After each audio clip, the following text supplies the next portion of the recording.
ఘటనకు పాల్పడ్డ ఆ వ్యక్తిని మరి మనిషి అనాలా మృగమనాలా తెలియట్లేదు, కానీ అలాంటి వ్యక్తులకి ఎలాంటి శిక్షలు వేయాలి, ప్రజలందరికీ దీనిపైన అవగాహన ఎందుకు కలగట్లేదు? ఒక చిన్నారి 6 సంవత్సరాల చిన్నారి పైన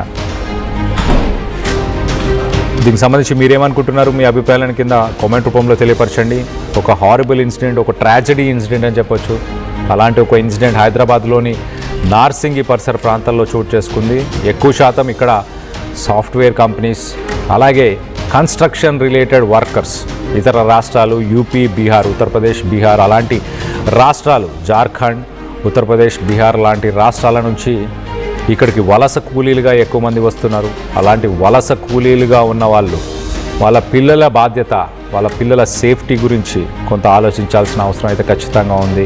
పిల్లల్ని ఆరు బయట వదిలేసాం, ఇంటి ముందే ఉన్నారు అని ధైర్యంగా ఉండలేని సిట్యువేషన్.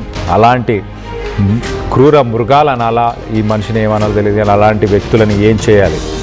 దీనికి సంబంధించి మీరేమనుకుంటున్నారు? మీ అభిప్రాయాలను కింద కామెంట్ రూపంలో తెలియపరచండి. అలాగే ఆ కారులో చూడండి, ఆ పోలీసులు అరెస్ట్ చేసిన తర్వాత ఆ నిందితుడు ఆ 6 ఏళ్ల చిన్నారి ఎక్కడైతే విగతజీవిగా పడి ఉందో ఆ చోటుకి తీసుకెళ్ళి తనను కూడా చూపించడం జరిగింది. మొత్తానికైతే ఒక అఘాయిత్యానికి పాల్పడిన తర్వాత తన గొంతు నులిమి ఆ 6 ఏళ్ల పాపని కూడా చంపేసినట్టు తెలుస్తుంది. దానికి సంబంధించిన విజువల్స్ని మనం చూస్తున్నాం.